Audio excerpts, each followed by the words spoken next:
Hello people, welcome to Kamal గాడి కథలు. నేను మీ కమల్. ఈరోజు మనం బెలూన్ కేవ్స్కి వచ్చాము. ఈ బెలూన్ కేవ్స్ గురించి ఈరోజు మనం తెలుసుకుందాము. ఈ బెలూన్ కేవ్స్ మనకి నంద్యాల జిల్లా, ఆంధ్రప్రదేశ్లోని నంద్యాల జిల్లాలోని కొలిమిగుండ్ల మండలంలో ఉన్నాయి. ఇదే ఎంట్రన్స్లోనే మనకి పెద్ద బుద్ధ విగ్రహం ఒకటి ఉంటుంది. ఇది టికెట్ కౌంటరు. 4:30 ఈవినింగ్ దాకా ఉంటుంది మనకి పర్మిషన్. ఈ బెలూన్ గృహాల గురించి ఆ దారిలో మనకి హోల్డింగ్స్ అవి ఉంటాయి. వాటి గురించి ఎక్స్ప్లెయిన్ చేస్తూ ఏపీ టూరిజం వాళ్ళు ఇవన్నీ ఏర్పాటు చేసి ఉంటారు మనకి, అంటే ఇన్ఫర్మేషన్ తెలుసుకునడం కోసం. ఈ బెలూన్ గృహాలు ఏంటంటే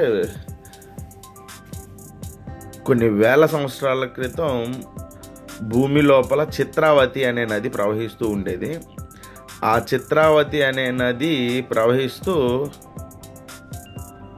కింద ఉన్న లైమ్ స్టోన్ని, అంటే సున్నపు రాయి ఉంటుంది, ఆ సున్నపు రాయిని కోసుకుంటూ ఆ నదీ ప్రవాహం వెళ్ళిన ఏరియా మొత్తం కలిపి ఈ బెలూన్ గృహాలుగా ఏర్పడ్డాయి.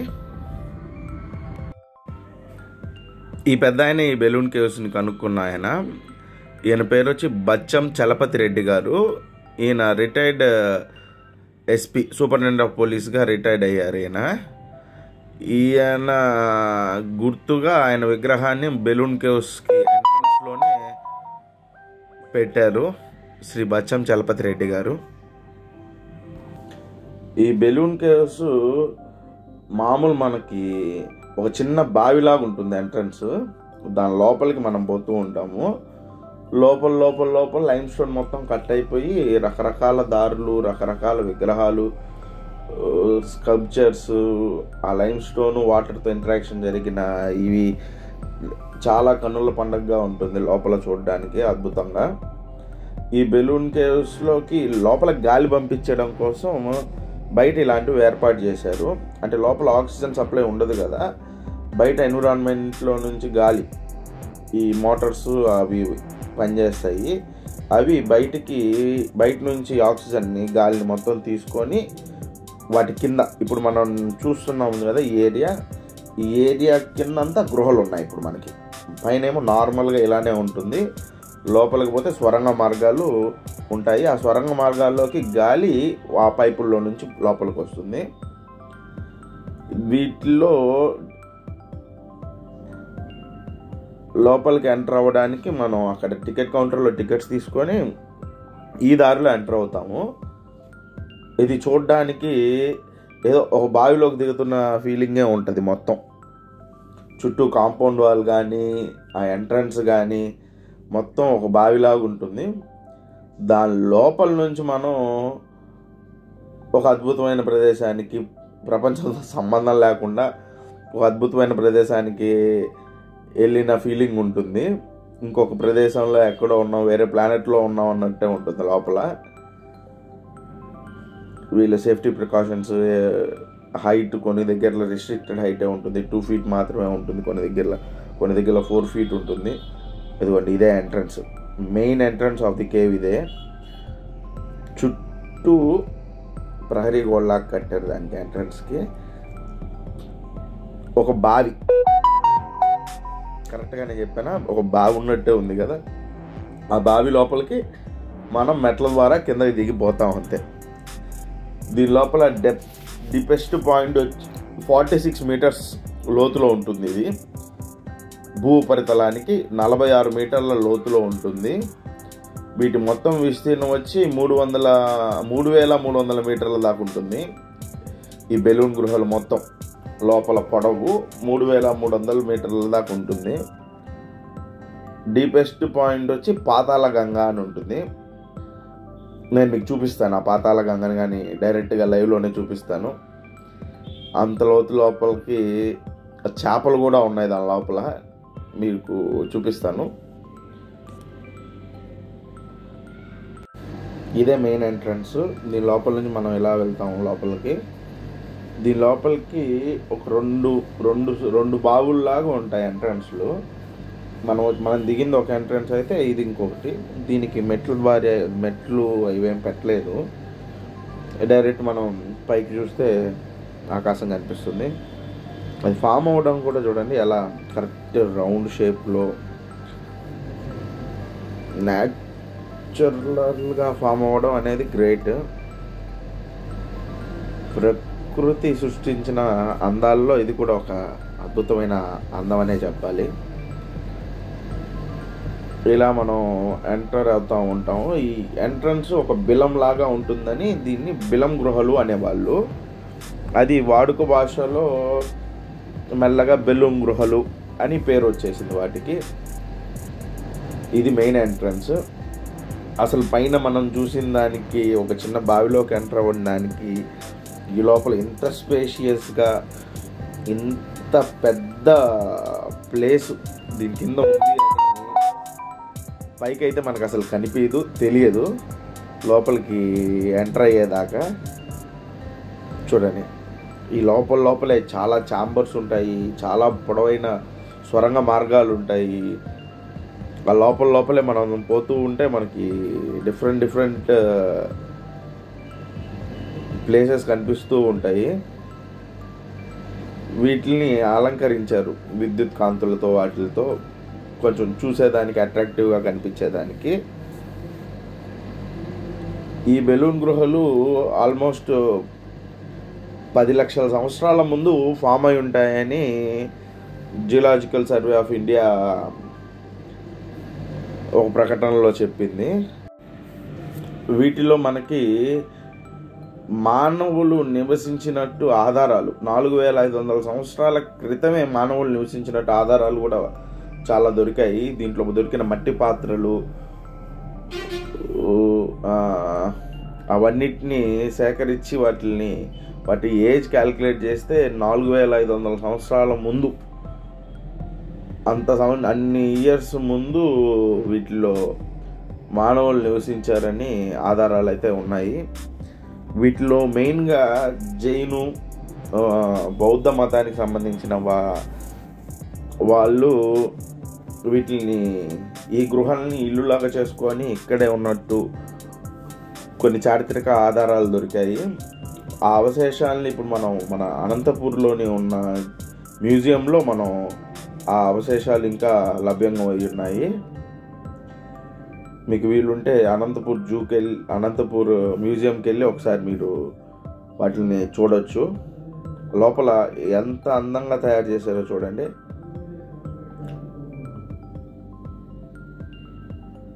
నడిచేదానికి ఒక 1.5 కిలోమీటర్స్ దాకా నడిచేదానికి వీలుగా రాళ్లతో, కాంక్రీట్తో ఏర్పాటు చేశారు.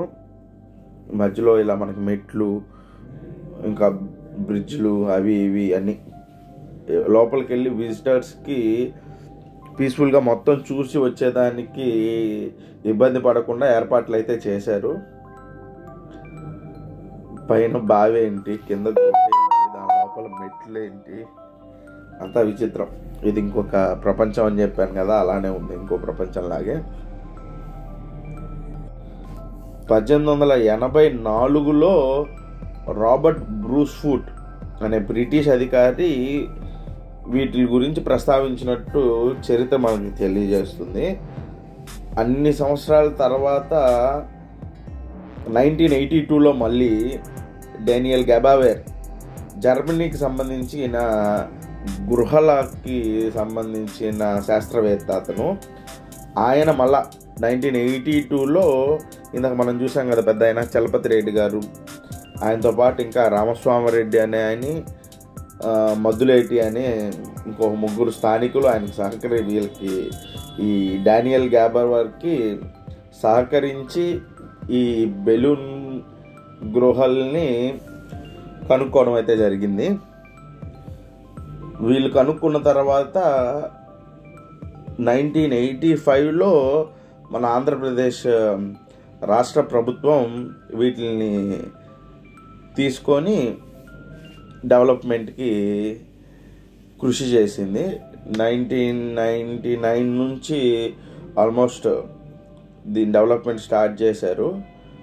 లోపల రోడ్లు కానీ లైటింగ్ కానీ వెంటిలేషన్ కోసం అక్కడక్కడ పైనుంచి ఇది పెట్టి పైపులు పెట్టి లోపలికి గాలి వచ్చేటందుకు ఏర్పాట్లు చేయడం జరిగింది. వీటిని 2002 సంవత్సరంలో జనాలు అంటే ప్రజల్ని అలౌ చేయడం స్టార్ట్ చేశారు ఈ గృహాల లోపలికి. 2002 నుంచి మాత్రమే ఇంతటి అద్భుతమైన గృహాలు ఉన్నాయి అని జనాలకు తెలిసింది. ఇవి ఇండియాలోనే ఆల్మోస్ట్ సెకండ్ లార్జెస్ట్ గృహాలు. ఈ గృహాల్ని మనం ఫస్ట్ వచ్చి మేఘాలయలో ఉన్నాయంట, ఆ తర్వాత సెకండ్ లార్జెస్ట్ గృహాలు ఇవే. ఇప్పుడు మీకు కనిపిస్తూ ఉండేది వచ్చి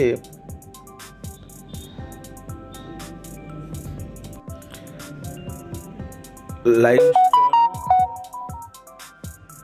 చిత్రావతి నది ఇంటరాక్షన్ జరిగిన దానివల్ల ఏర్పడిన ఒక అద్భుతం అంతే. ఇలా మనం ఈ మెట్ల ద్వారా నడుచుకుంటూ పోవాలి. లైట్లు కొన్ని దగ్గరలో పనిచేయట్లేదు, సో నేను ఇంకా ఫోన్లో ఫ్లాష్ ఆన్ చేసి ఇంకా ఈ చీకట్లోనే ఎక్స్ప్లోర్ చేయడానికి లోపలికి వెళ్ళాను. ఈ లోపల మనం చూసుకుంటే మండపం ఉంటుంది. అంత చిన్న దారిలో మనం వచ్చాము. లోపల చూసారా ఎంత స్పేషియస్గా ఉందో. దీన్ని మండపం అంటారు.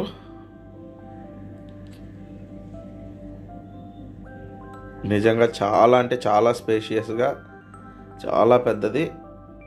అది ఒక షేప్లో, ఒక రౌండ్ షేప్లో తయారవడం అనేది అద్భుతం. ప్రకృతి చాలా అద్భుతాలు తయారు చేస్తుంది. అలాంటి వాటిల్లో ఇది కూడా ఒక అద్భుతం అనే చెప్పాలి. అంత చిన్న దారిలో నుంచి వస్తే ఇప్పుడు మనం ఊడలమర్రి సైడ్ వెళ్దాము. ఈ ఊడలమర్రికి వెళ్ళే దారి కింద కొన్ని దగ్గరలో అయితే ఇట్లా న్యాచురల్గా వదిలేశారు, అంటే నడిచేదానికి వీలుగా ఉన్న ప్రదేశాల్లో. ఈ చిన్న చిన్న దారిలోనే మనం నడుచుకుంటా లోపలికి పోతాము. కొన్ని దగ్గరలో అయితే హైట్ సరిపోదు, 2 feet ఉంటుంది హైట్. కొన్ని దగ్గరలో 2 feet ఉంటుంది, కొన్ని దగ్గరలో 4 feet ఉంటుంది. ఆ చెమ్మ చూసారా గోడకి? మన వాళ్ళు క్రియేటివిటీ కానీ ఎక్కడ తగ్గరు. ప్లేస్ ఎక్కడ కనిపిస్తే అక్కడ అమరశిల్పి చెక్కనలాగా పేర్లు చెక్కేయడం, ఆ పేర్లు ఈ పేర్లు రాసి దాన్ని గబ్బు చేయడం మన వాళ్ళ ప్రత్యేకత. ఇండియాలో ఎక్కడ ఏ ప్లేస్కి వెళ్ళినా మన వాళ్ళ క్రియేటివిటీకి ఇదే ఉండదు. ఇదండి ఊడలమర్రి ఈ ఏరియా అంతా. అది చూసారా పైనుంచి ఎలా వచ్చాయో మర్రి చెట్టు ఊడల్లాగా. Lime stone, సున్నపరాయి. ఆ సున్నపరాయి నీరు పడి ఆ డ్రాప్స్ పడడం వల్ల ఇది ఇలా ఊడల్లాగా తయారయ్యి ఎంట్రన్స్లో ఇలా ఉంటుంది ఊడలమర్రికి.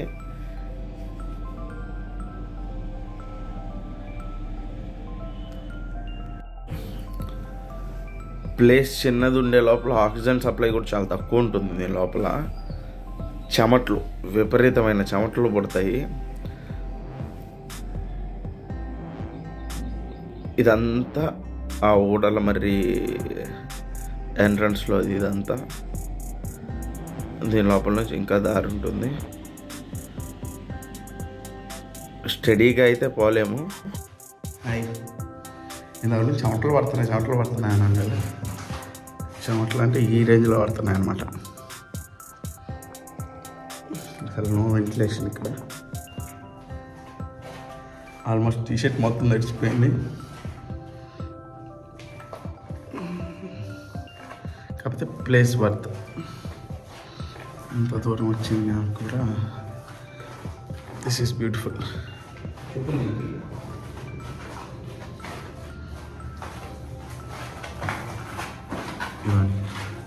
ఇవే ఊళ్ళు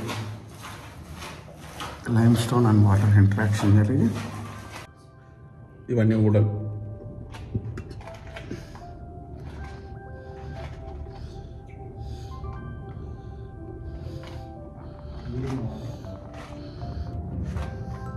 please do like, share and subscribe. Thank you. చూసారా, గృహ లోపల బ్రిడ్జ్ కట్టేశారు. ఆ ఇనిషియేటివ్ తీసుకొని డెవలప్ చేయాలి అన్న థాట్ రావడం గ్రేట్. ముందు వాళ్ళు, మనం జస్ట్ నడవడానికి ఎంత కష్టపడుతున్నాం లోపల, వాళ్ళు దీని లోపల ఇలాంటి నిర్మాణాలు కొనసాగించారంటే వర్కర్స్కి, ఆ ఇంజనీర్స్కి హ్యాట్స్ ఆఫ్ చెప్పచ్చు. ఇవి వచ్చి నాగుపాము పడగల్లాగా ఉన్నాయి చూసారా, పైన షేప్. ఈ నాగుపాము పడగల్లాగా ఉంటాయి ఈ ఏరియా అంతా.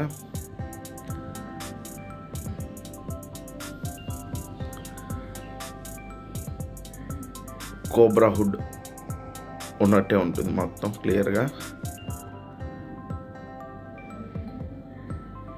చూడండి, క్లోజప్లో చూడండి.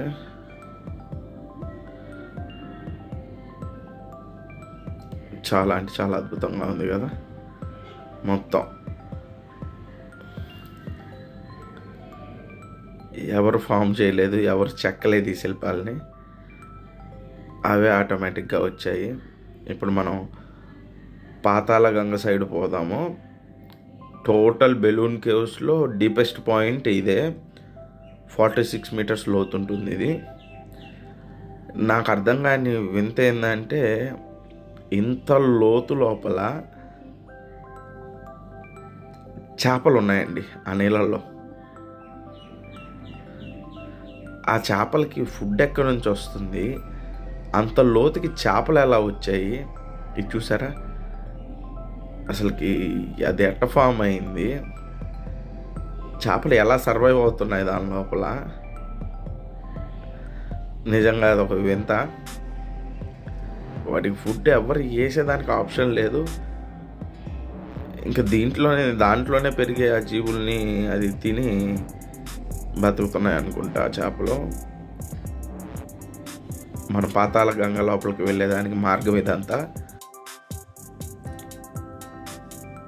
ఆ కర్వ్స్ కొన్ని దగ్గరలో అయితే ఎంత స్మూత్ ఫినిషింగ్ ఉందంటే, మనం పాలిష్ పెట్టినా కూడా అంత స్మూత్ ఫినిషింగ్ తీసుకురావడం అసాధ్యం. అంత స్మూత్ ఫినిషింగ్. రాయల్ మధ్యలో క్రాక్స్, వాటర్ ఫ్లో అలా ఫ్లో అయింది దీని లోపల. కొన్ని వేల సంవత్సరాల పాటు వాటర్ ఫ్లో జరిగి జరిగి జరిగి జరిగి అంత స్మూత్గా ఆ వాల్ ఫినిషింగ్ జరిగింది. అంత స్మూత్గా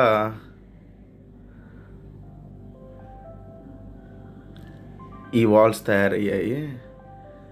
ఇప్పుడు ఈ మెట్లు ఎక్కి మనం అవతల వైపుకి వెళ్తాము. ఆ అవతల వైపే మనకి పాతాళ గంగ ఉంటుంది. పాతాళ గంగ లోపలికి వెళ్తాం మనం. ఇదండి, ఇదే ఎంట్రన్స్. లోపలికి వెళ్ళాలంటే ఆల్మోస్ట్ మోకాల మీద పోవాల్సి వస్తుంది, అంత హైట్ తక్కువ ఉంది అది.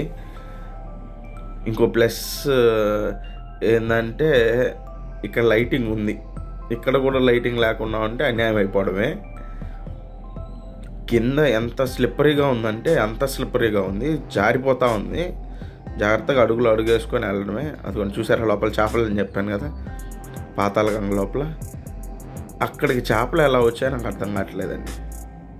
ఏరియేషన్ కోసం ఆ పైప్స్ ఉన్నాయి, వాటిలో నుంచి గాలి వస్తుంది మనకి. ఇక్కడ ఈ చేపలు ఉన్నాయి. ఇక్కడ మన బయాలజిస్టులు ఒక జీవిని కూడా కనుక్కున్నారు.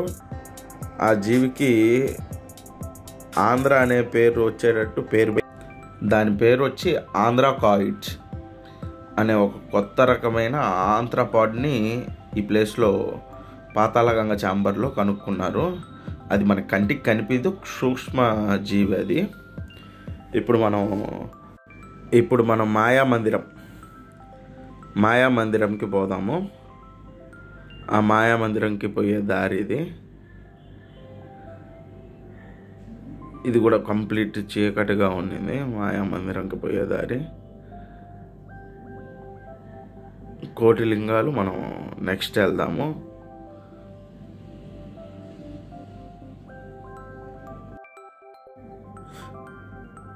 ఈ దారి గుండా పోవాలి మనం.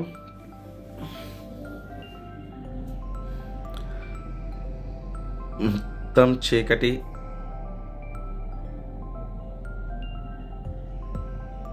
ఈ లోపల మనకి ఏరియేషన్కి పైప్ పెట్టారని చెప్పాను కదా, ఇదండి ఇలాంటి పైప్స్ వస్తాయి. ఇక్కడికి వస్తే ఎంత చల్లగా ఉంటుంది, అంత గాలి వస్తుంది. అంటే ఆక్సిజన్ లెవెల్స్ తక్కువ ఉంటాయి కదా, ఆక్సిజన్ లెవెల్స్ తక్కువ ఉండడం వల్ల మనకి ఇబ్బందిగా ఉంటుంది. ఇలాంటి ప్లేస్లు అక్కడక్కడ మనం ఇందాక పైన చూసాం కదా, వాటిలోంచి గాలి కిందకు వస్తుంది. అలాంటి దగ్గరలోకి వచ్చినప్పుడు మాత్రం ఆహా స్వర్గం ఉన్నట్టే ఉంటుంది ఆ ప్లేస్లో మనకి. ఇలా మనం లోపలికి ఎంటర్ అవుతూ ఉంటాము ఆ మాయా మందిరంకి. ఇదిగోండి ఈ ఏరియాలో ఆల్మోస్ట్ 2 to 3 feet హైట్ అంతే. వంగాలి, కింద కొంగి నడుచుకొని జాగ్రత్తగా పోవాలి. తలలకి కొట్టుకునేదానికి కానీ ఆస్కారం చాలా ఉంటుంది. చాలా సన్నటి మార్గాలు ఉంటాయి మధ్యలో. ఒక అడ్వెంచర్ చేసినట్టే ఇదంతా. ఒక మినీ సైజ్ అడ్వెంచర్ చేస్తేనే మనం అంత లోపలికి వెళ్ళగలుగుతాము. కొంచెం మెయింటెనెన్స్ డెవలప్ చేసి ఇంకొంచెం అక్కడక్కడ చీకటిగా ఉన్న దగ్గర లైటింగ్ పెట్టేస్తే ఇంకా చాలా బాగుంటుంది. ఇదిగోండి వచ్చేసాం మాయా మందిరంలోకి. ఇదే ఆ మాయా మందిరం.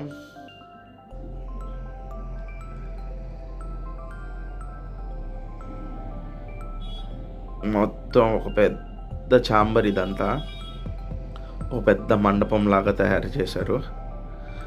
తయారు చేయలేదు, తయారయ్యింది. మన చిత్రావతి నది తయారు చేసింది దీన్ని. ఇదే మాయా మందిరం. ఏం చెప్తారంటే ఈ లోపల నుంచి దగ్గరలో ఆ ఊరి దగ్గరలో ఉన్న ఇంకో బావికి కనెక్షన్ ఉందంట, వాటర్ కనెక్షన్. అంటే చిత్రావతి నది ఫ్లో అయిన ఏరియా కదా ఇదంతా. ఆ బావిలో నాకు తెలిసి ఆ చిత్రావతి నది నీళ్ళు ఉండుండొచ్చు, ఆ జల అలానే మిగిలి ఉండొచ్చు. ఇక్కడ నుంచి మనం ఆ కోటిలింగాల దగ్గరికి వెళ్తున్నాం.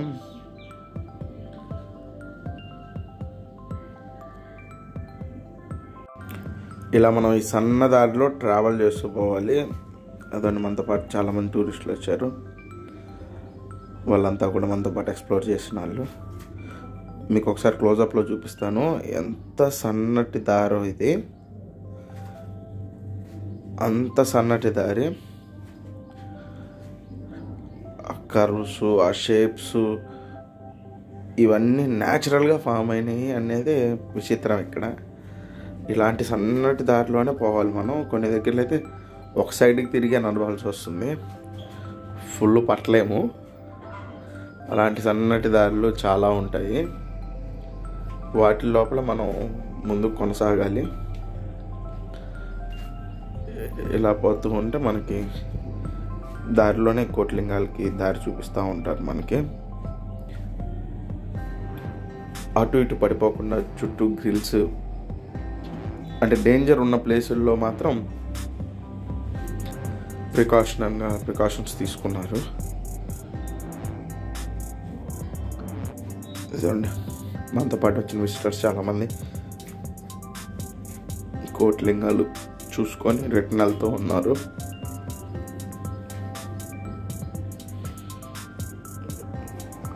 అంత సన్నటి దారిలో మనం వచ్చాము. వస్తే ఈ లోపల మాత్రం ఇంత పెద్ద స్పేషియస్ ప్లేస్ ఉంది.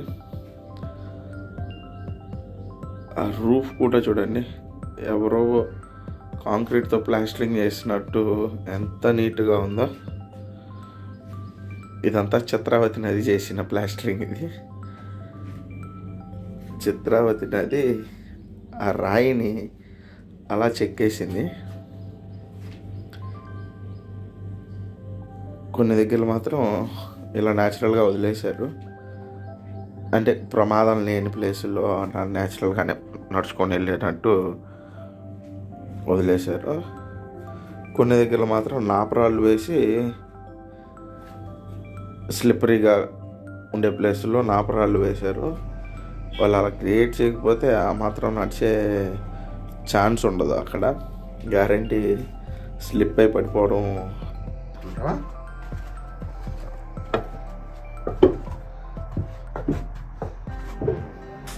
ఇది రాను రాను ఇంకా నేరో అయిపోయి అయితే ఒక సైడ్లో తిరిగిపోవాలి. ఫుల్ పట్టం అనుకోండి.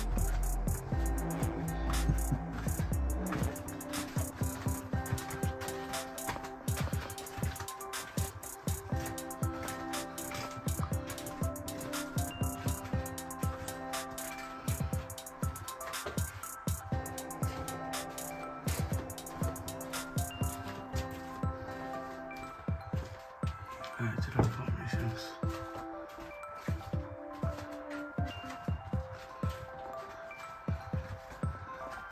అలా మంజుమల్ బాయ్ సినిమా గుర్తొస్తుంది. ఈ కొండ ఇది చూస్తుంటే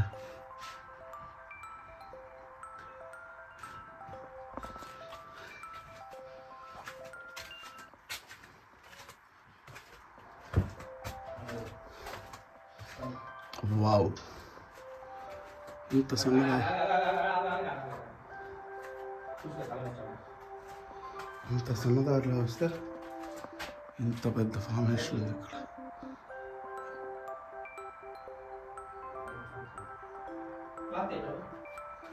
Nice.